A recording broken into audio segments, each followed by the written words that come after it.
Hello, everyone. Welcome to this mini lesson on relationships and your relationship blueprint and how to receive more love and support, to see and receive more love and support in all your relationships. So, the first thing I want to say, and this is probably the most important thing, well, one of the most important things I'm going to say during this mini lesson is that every single relationship in your life is actually supporting you, whether it looks like it or not. So, from a soul level, we all have a soul. From a soul level, we have actually invited in, welcomed, agreed upon every single interaction, every single connection, relationship that we have in this lifetime. And really, life is all about relationships. And I think this is probably one of the most challenging things for us to accept, especially for those relationships that are challenging. So think about a challenging relationship you have right now. And you may have asked yourself, why on earth is this person in my life? And, we may or may not find that answer right now, but it will be shown to you in the future.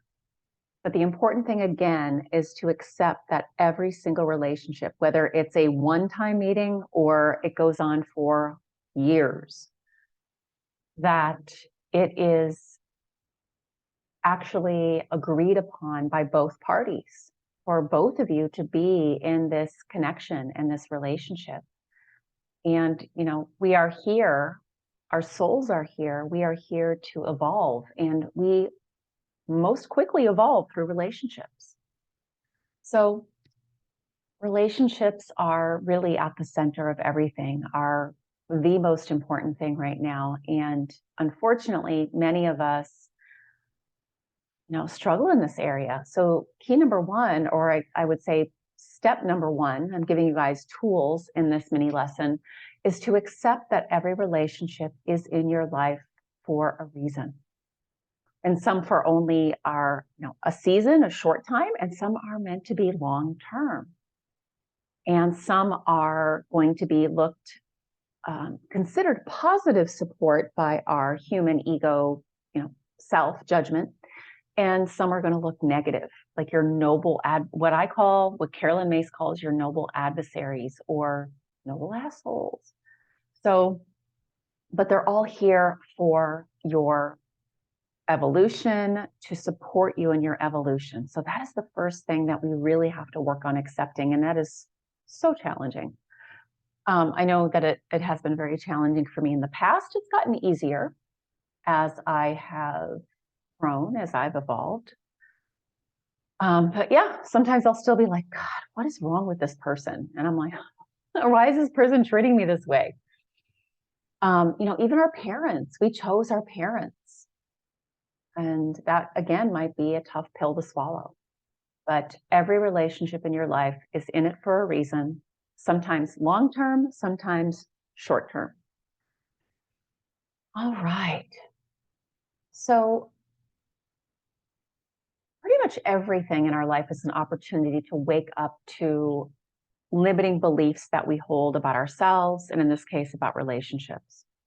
So if you are not loving the relationships that you are in right now, we really want to explore your relationship blueprint. So after this kind of first piece of accepting that every relationship is in your life for a reason, that next we want to look at, what is your relationship blueprint?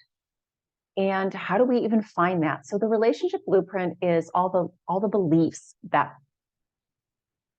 you hold about relationships and about how you can receive love and support.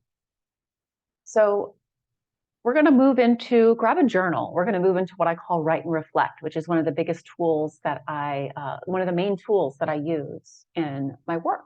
with you and my clients and my programs, etc.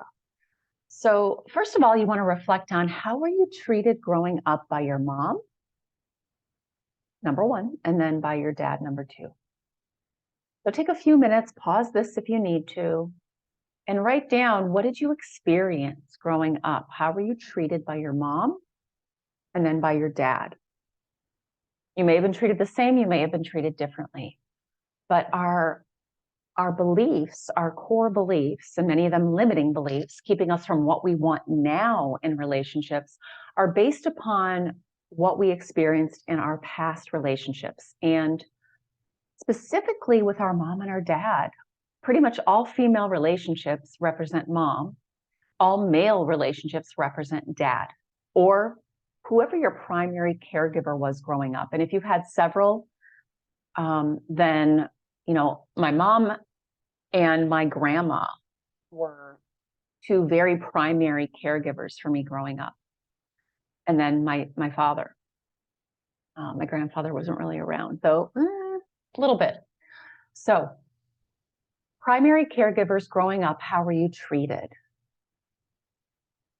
And then the third piece is, how did you see your parents treat each other? That is going to impact your partners that you draw in, the relationships, with partners that you draw in.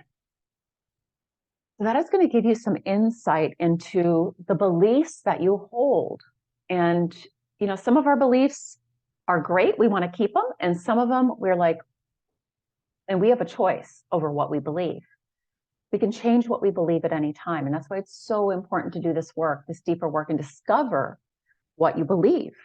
And we do that by looking back at the past, how we were treated. And then next, we're going to reflect on your current relationships. This is also how you're going to acknowledge what beliefs you hold about relationships, the ones you want to keep, the positive, good ones, and the ones that you don't want to keep, the ones you want to shift.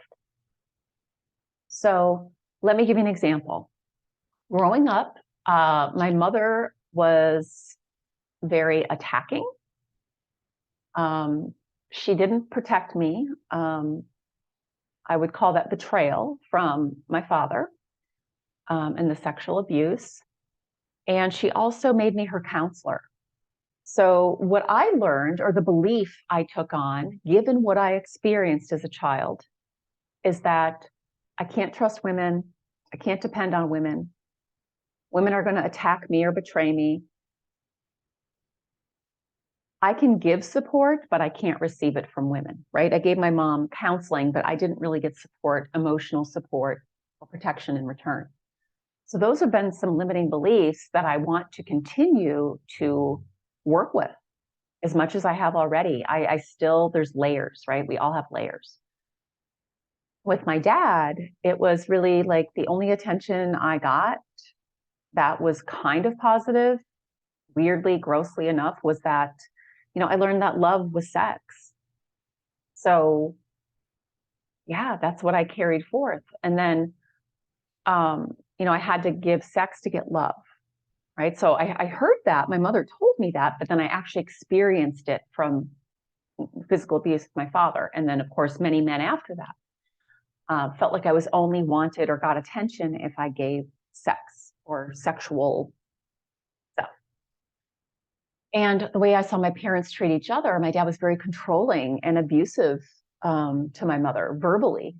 And so I attracted men in my 20s, in my teens and 20s, that's what I received: sexual abuse, verbal abuse. So you've got the picture, okay? So reflect on the past, how you were treated by mom, dad, and then what you saw their relationship was like. Oh, and my dad also cheated on my mom. So I believed all men were cheaters, right? Again, our father represents all men. Our mother represents usually all women. And then we've got our partners, which can represent a combination, but also how our parents treat each other.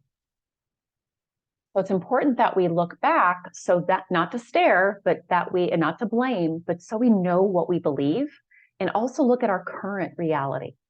So we find what those limiting beliefs are. That's the only way that we can truly shift them, is to have awareness of what they are. And then, of course, learn tools to shift them. All right. So again, awareness is the key to changing anything. So that's your write and reflect. So you can become aware of, discover what you experienced, saw, heard, experienced. And then you can find those limiting beliefs. Then you want to write down, what would you like to be true? Right? So do I want to keep attracting men that are cheaters? And by the way, I'm beyond that now. I'm in a very loving, trusting, supportive relationship, much beyond sex, much beyond any of that past crap. And so to get to where I am right now, I planted the seed for what I want to be true, which is I have a loving, supportive, honest, passionate partnership. We want to come up with what we would like to be true, create a truth statement, an opposite truth statement. That's how we begin to shift it. And then we use tools to do that. Tools could be writing it. Tools could be using a guided therapeutic meditation practice, a self-healing process. I'm going to invite you guys that want to go deeper into this to join me for the Love and Relationships Key. And I'm going to be giving you those specific guided meditations, self-healing processes, one for male, one for female, as well as other tools to help you to shift your relationship blueprint, discover and shift, right? First, we got to know what it is that we want to shift, those limiting beliefs that we hold.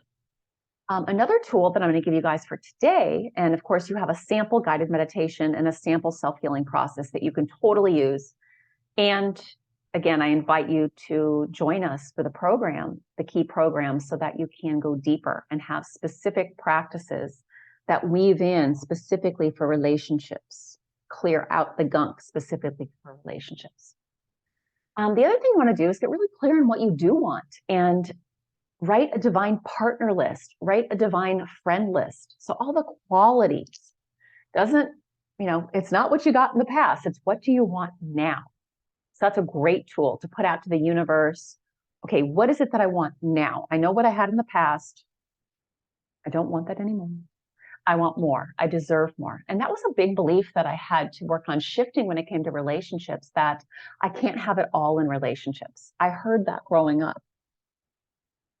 So, I can have the fun and the passion, and I can also have the stability, right? So I would say that I've pretty much shifted big time partner limiting beliefs, because I'm in an amazing relationship right now, partnership. And I still have a ways to go, maybe to work on. I'm still working on the friend stuff. For me, that mother wound was even, believe it or not, deeper than the father wound. All right, so writing that divine partner or friend list, or any list, divine boss list, divine client list. So everything is a relationship in our life.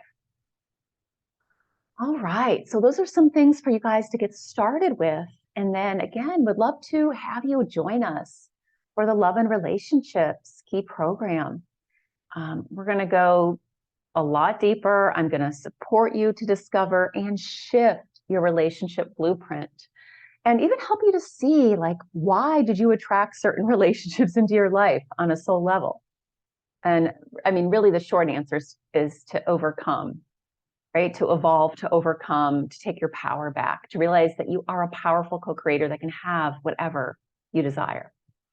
But we have to shift those limiting beliefs and know what they are first, and then shift them. All right.